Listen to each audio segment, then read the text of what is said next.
the way you show up every single day when you walk into the office, as an example, if you have one, is 100% in your control. It doesn't mean it's easy, right? But it doesn't change the fact, I think, that it's in your control. I mean, if your kid is being a jerk to you in the morning, or you're having an argument with your spouse, or somebody cuts you off in traffic, these are all things that can influence you. It still doesn't change the fact that when you walk in that door, the way you show up with either good energy or bad energy is completely up to you.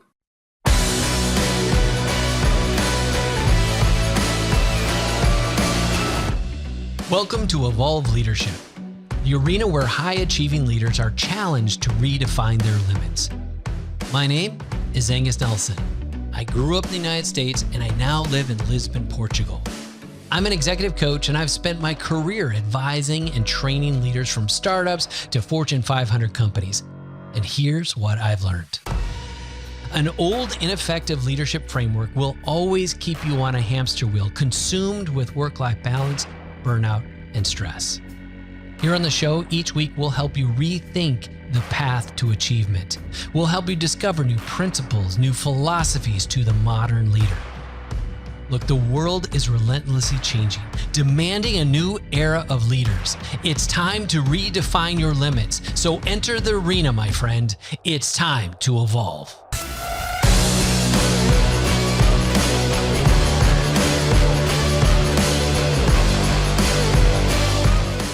Welcome to the Evolve Leadership Show. My name is Tim McClagan. I'm the senior coach here at Evolve.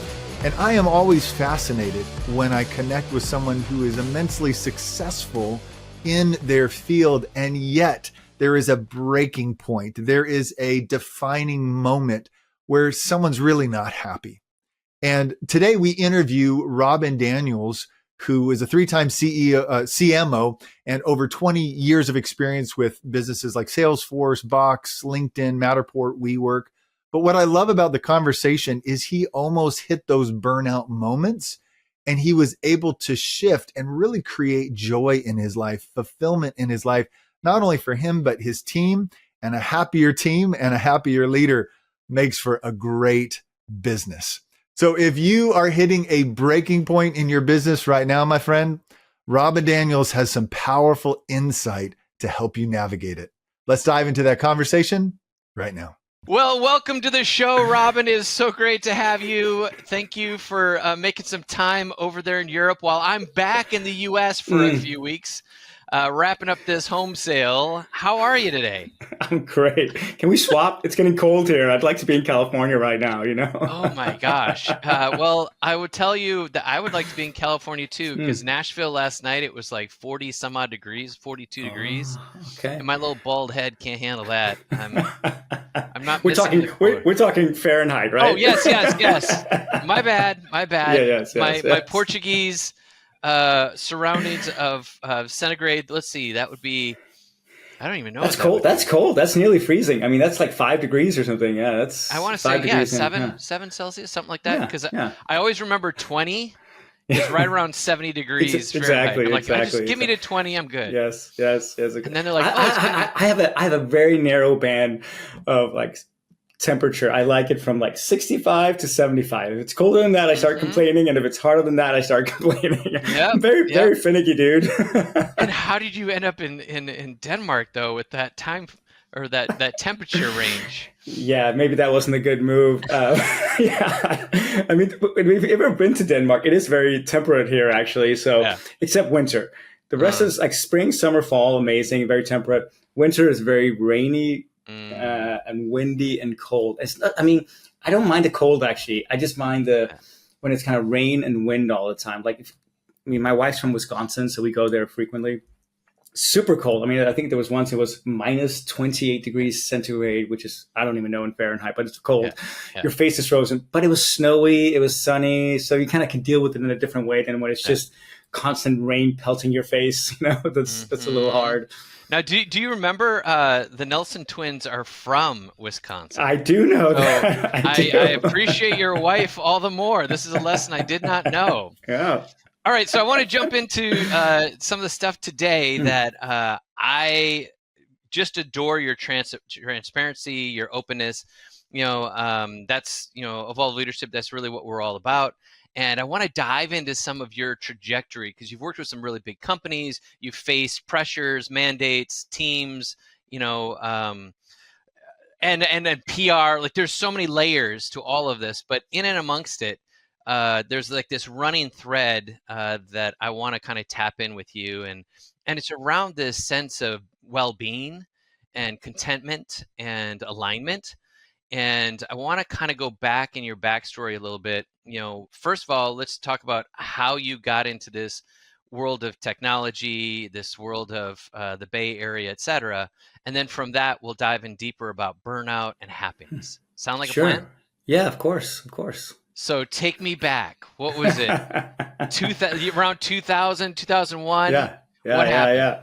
Well, I mean, I actually had to take a step further back than that. So I come from very idealistic parents. My mom and dad were like super hippies, and but also it was a very dysfunctional household. My parents got divorced when I was pretty young, and I ended up living with my mom. And then she ended up getting married to a guy at 89, and he was a computer programmer, and he kind of taught me everything that there is to know about computers. And I fell in love with technology, just the way it could transform the way that we work and live, and just kind of I thought the possibilities seemed endless at that point. So I kind of became super enamored with it.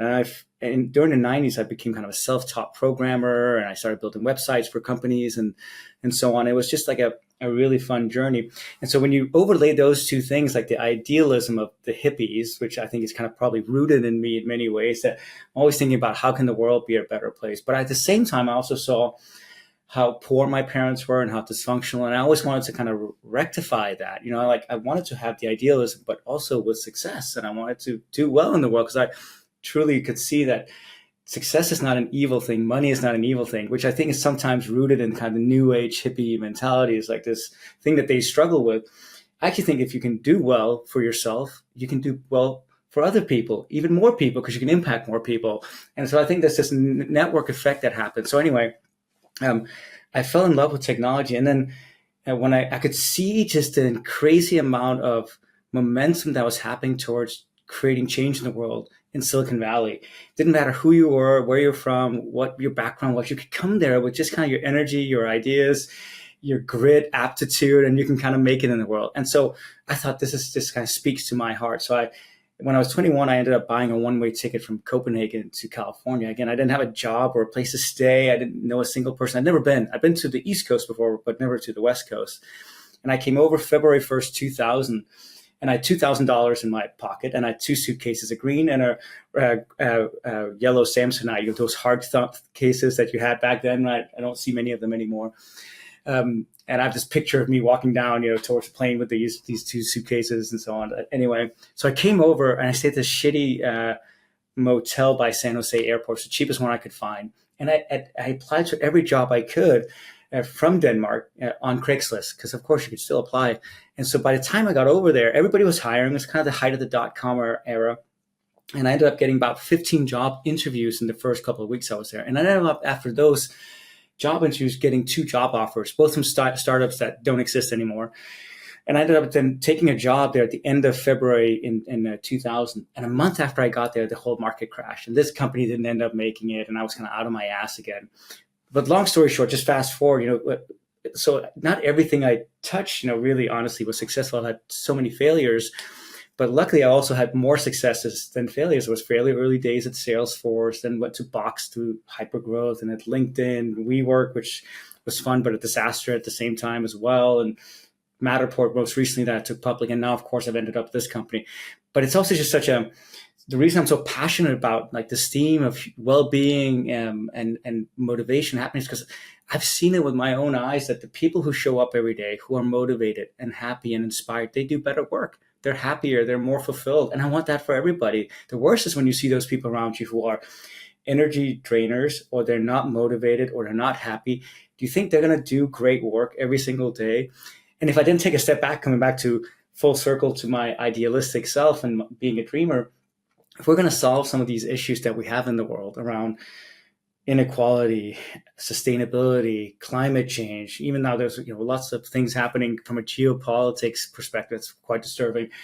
We have to unleash the full energy and inspiration and positivity that every single person, I believe, has inside of them. That's not going to happen if people are not feeling motivated, not feeling supported, not feeling excited about the work they're doing. It's just never going to happen.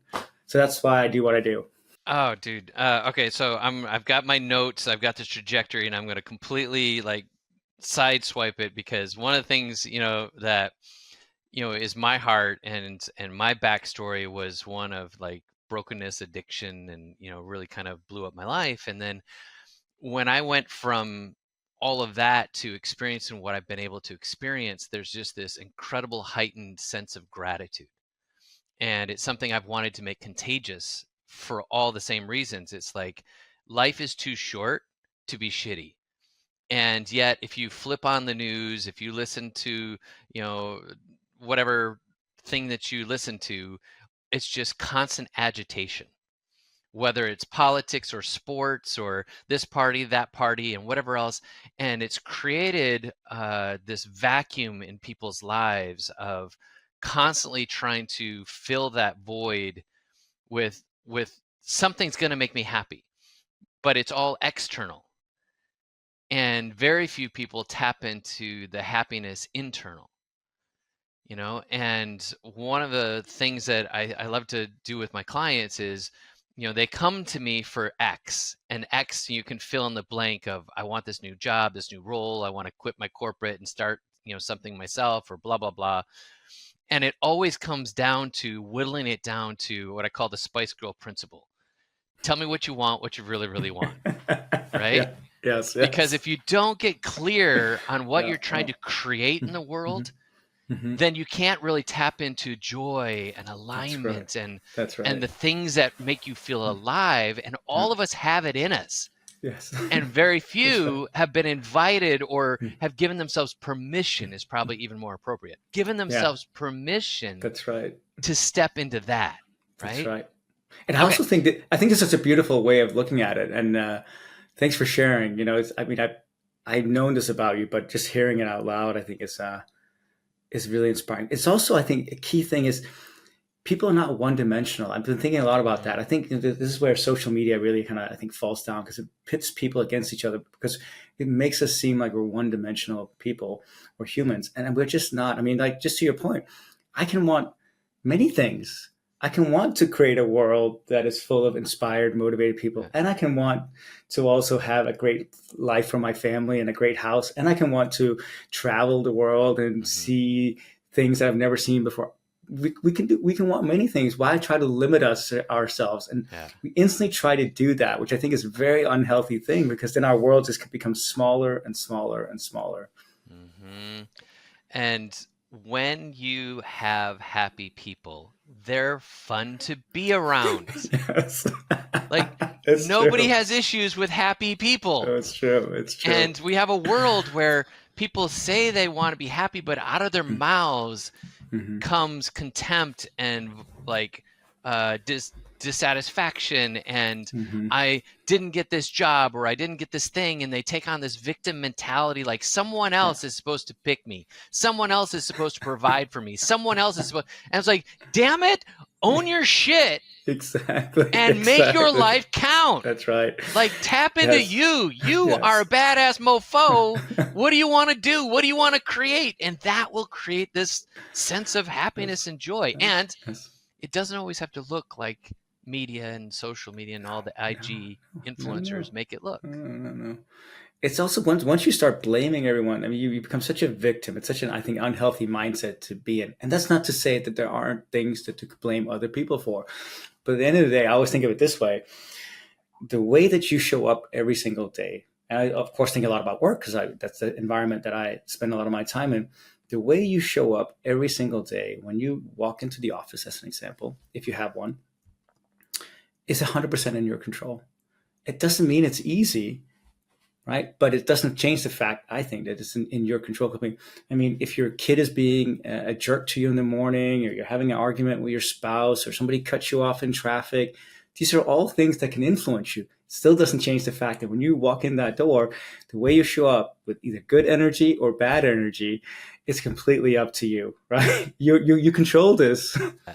So I want to take that into your elements of, you worked with really big companies that were on some fast track, high growth, turnover, faces changing constantly, and then speed and expectation. So now investments coming in, and now we got to produce. We need numbers. We need ROI. We need ... So Salesforce, WeWork, as you said, was a bit of a shit show while you're there. Talk to me about, or better, don't talk to me. Talk to who's listening to this show right now about some of the forces that are at play and how they can be content and happy and show up in a place of power, even in amidst uncertainty and ambiguity and some of the things that may feel unfair.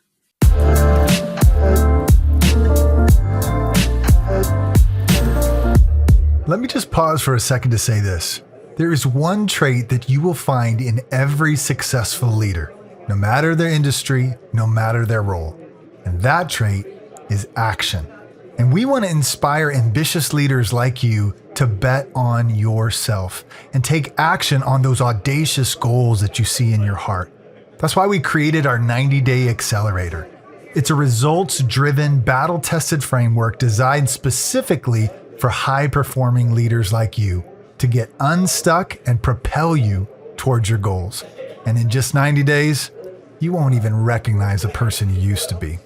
To be a part of this elite community, go to evolveleadership.org. Now, back to the show.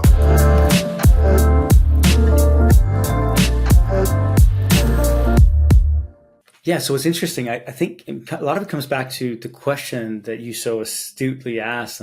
Tell me what you want, what you really, really want, which is one of the best songs ever, by the way.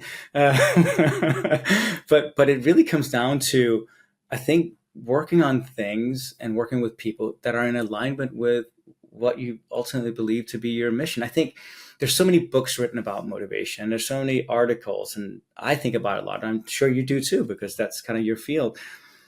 And there's many things. I don't want to oversimplify, but I also do think that the two most fundamental things that have to be present is that you have to believe that the work you're doing is something that is worth doing, that you're fighting for something worth fighting for, that'll sustain you even in the times when things are not going well, and that you're making a difference towards that goal. I think if I had to break down motivation to the two most important factors, when I think about the last 2 years I spent as an advisor working with CEOs around the world, I think those two things, if you can clarify the mission to your team of what you're working on, that's if it's worth fighting for, it's what change in the world are you going to see if we succeed in our mission, that will motivate people, because a lot of things will go wrong. Funding might not come through.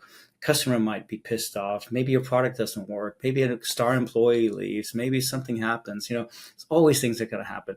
But if you have that, I think that sustains you. And then the second thing, of course, is if every person feels like they're making a difference towards that end goal, because that, and again, I show up every day and I'm doing my work and I feel like I'm making a difference. The worst is when you have those crazy weeks. We've all had them when Friday night comes along and you've just been busier than ever. And you're like, shit, I worked my ass off, but I don't really know if I achieved anything. Those are kind of shitty weeks, I think, because you're just kind of burning fuel without actually seeing any result from it, right? And what happens then is you're not getting anywhere, but you're polluting the atmosphere. So it's not really a good thing. So to your question, I think when I look back on my career, Salesforce, Box, LinkedIn, WeWork, and so on, I recently wrote about burnout and some of the cases where I've been at or near burnout, at least. So at Salesforce, I actually really loved what we were doing. I think the culture was strong in some cases. Right? It was pretty ruthless also in the sense of how much you worked. But I always felt like I was working with the Navy SEALs of the industry. It's where I met your brother, Marcus. I think he's one of the best of the best. I think I worked with some incredible people who've now become CEOs of some of the most amazing companies in the world. But I was at that point in time, my son was kind of growing up. I joined Salesforce when my son was 1. And after a few years of just working my ass off, I felt like I was not in alignment with this vision that I had of myself being also a really good dad. And I never saw him. I would come home late. I would travel all the time. And I just got to this point where I'm not fulfilling kind of the version of myself that I want to be. So I ended up leaving, trying to reset my life a little bit. And then another example was a couple of years later, was a company called Vera, which is a tiny startup. I joined, there were 8 people, so vastly different than Salesforce. And I loved the job I was doing. I loved the team there, but we were selling a cybersecurity solution.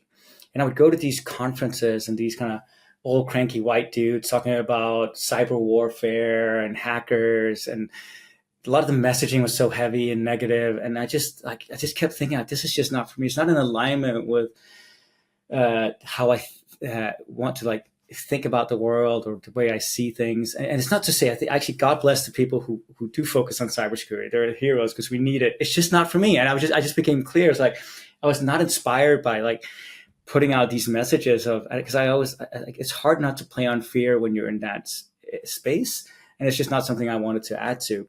And then finally, you know, what at the most recent example was I was at Matterport, and this was during the pandemic. And in the 2 years I was there, it wasn't even that long, I never once met my team. It was 100% through Zoom. And I don't need to see people every day. I've had global teams, you know, all the time. But we work at a team that was spread over, I think, 30 countries. But the idea of never seeing the people I work with, it just kind of became I felt like such a lack of joy and connection to the people that I work. It became so transactional, and I never went into work because I wanted that. And so it's interesting when I think about the times where I've been at or near burnout, it's become clear that there's a couple of different things that I need in my life in order to avoid that. You'll notice I didn't mention WeWork, because even though WeWork kind of ended in a shit show, right, with us getting pulled through the ringer very publicly too. And I was the chief marketing officer there because I really loved what I was doing. I loved the team that I was working with. I felt like I was trying to make a difference every day. I believed in the mission of what we're doing, trying to bring community to everybody who came into our space. So I truly believe it. The fact that it didn't end well, of course it was hard. It's not like anybody of us wanted that to happen. But everybody who I still keep in touch with from there truly believed in the mission of what we're working on, because we felt like we were trying to make the world a better place, more cohesive, in a time when we were kind of being torn apart by social media and other, you know, ways of like media and so on, just like bringing people together in a positive way that we could share each other's ideas, thoughts, energies to actually bring something more powerful to the world. And so burnout can happen. There's so many different reasons why. And again, I don't pretend to have all the answers, but I do know that if you're not in alignment with who you are and what you want to become, and if you're not working on something that you find meaningful, honestly, every day is going to just kind of tear at you a little bit. You're going to be disengaged. And I see the statistics. I mean, I saw one in Forbes magazine, it's a couple of months old, said 2 out of 3 people want to quit their jobs. And then Josh Bersin, another kind of HR guru, came out with one recently that said 70% of people want to quit their jobs. And when you dig deeper, it's because they feel like they're stuck, they're not learning, they're not growing, they don't feel like they have anywhere to go. They're just kind of like going through the motions. Do you think, let me ask you, Angus, do you think those people are doing the best work of their life? 100% not. Right? Exactly, right? So we need to solve this, you know, that's why I'm so passionate about it. We need to solve this if we want to solve a lot of these issues both companies have, which are very real, but also as we have society and globally. Yeah. And what is, you know, and this is where the rubber meets the road, you know, type of thing. You said in that same post about burnout, you know, said that the 3 things that you think are important is people, purpose, and impact. And there's a rub between how much a company provides for your happiness, for your contentment, for your showing up in that energy that's going to be productive.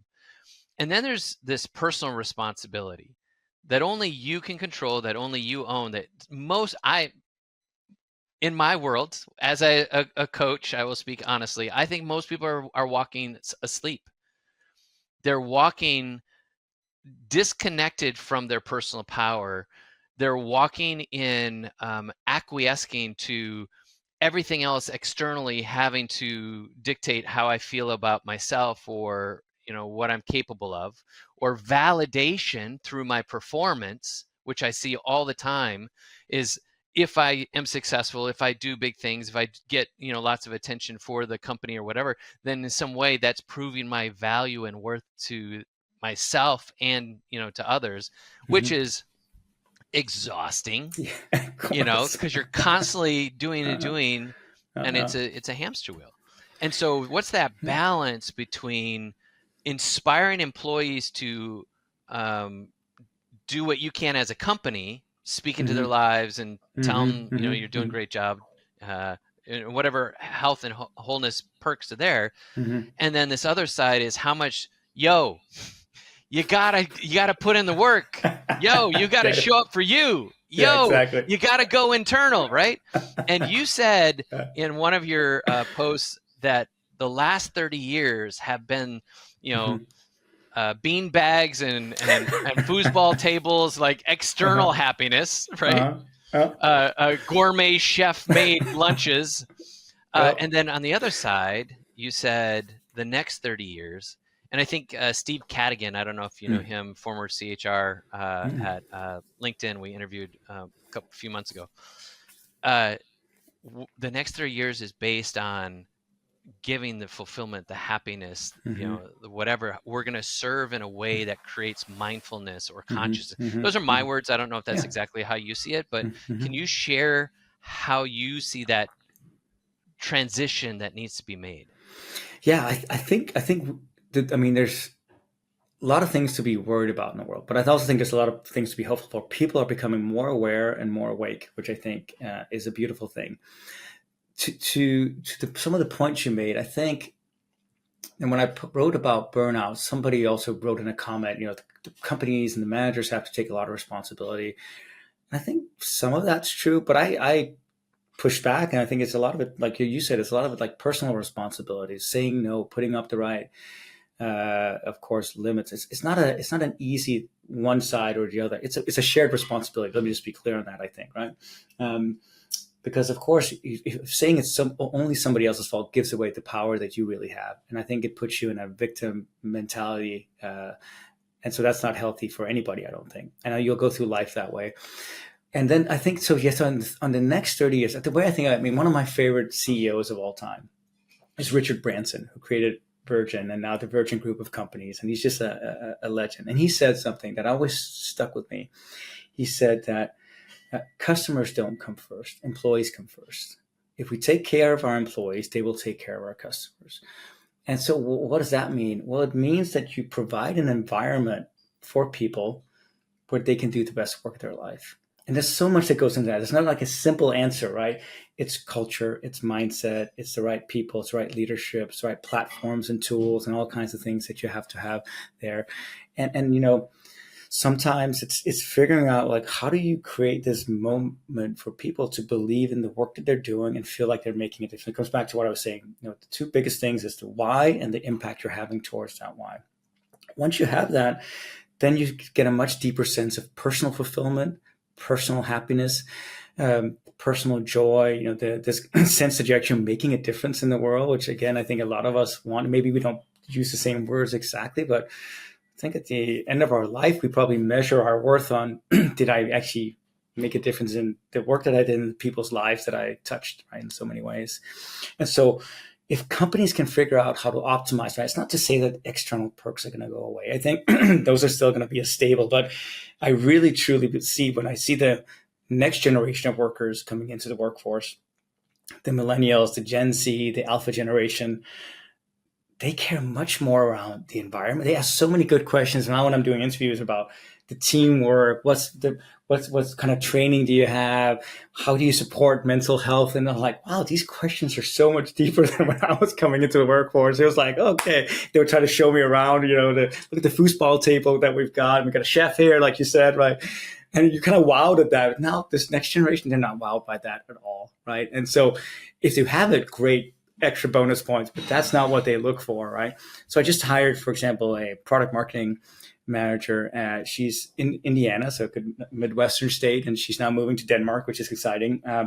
But she was just looking for fulfillment and growth in her life and career. She never once asked about the kind of external perks, because that wasn't as important to her. She's like, she wanted to find an environment where she could grow and contribute and learn from the best of the best. And I'm like, that's great. I love that this next generation, it gives me immense hope, but despite all the shit that's happening in the world, it gives me immense hope when I think about what the next generation kind of is looking for.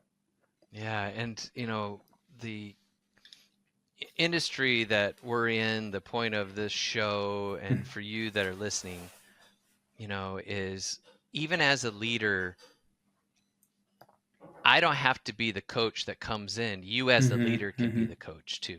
Yeah, that's right. And when leaders can be transparent and can be vulnerable and can speak into, these new recruits, or even, shoot, man, I was just at a big company that had a bunch of 50 some odd year olds, and they've been at the company for years and years, and even they need coaching.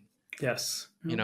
Like, we have to be here for each other to help kind of bring some of that out. And that's a culture I think more companies need to embrace, is that it isn't just so much about like the organized offerings, but it's this cultural internal offerings of creating that kind of continuity, I guess, or congruence, where we are not, and I've heard this say, the company's not a family. It's not, all this different thing. We don't want to get too touchy-feely or whatever.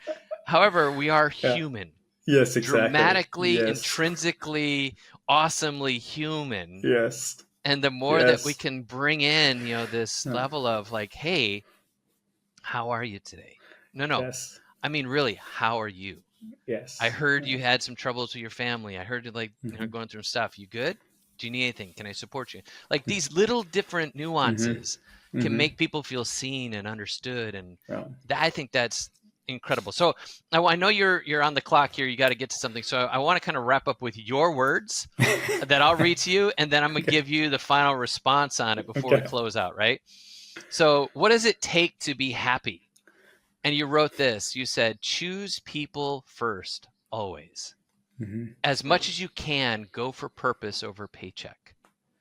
Focus on what you can change, forget what you can't.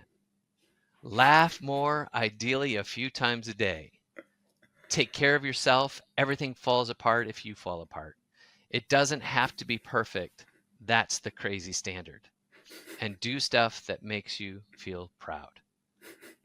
Robin, when you hear those words, how would you like to wrap us up? Like, damn, those are some good words. But I would say this, of all the ones, right? And you look at where I've had a storied career at some companies you never heard of, but I've been around the block. And the thing that always stuck with me the most is people come first always. The reason why, if you ask anybody, what do you remember from the job that you had at Salesforce, Microsoft, Facebook, Google, Apple, Nike, Patagonia? They always mention the people. I miss the people. I love the people. We made some great friends. We had a great culture.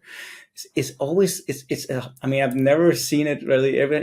People don't go, oh, I miss those projects. I miss sitting in those meetings, It's always the people. And so for me, I always optimize for the people. It's by far my North Star in anything I do. And it's why I really try to be both, I would say, cautious about who I spend time with, because I know what a big impact it can have. And when you find the right people who motivate you, inspire you, give you energy, joy, laughter, my God, man, hold on to those people for dear life, because those are the things that matter the most in the end.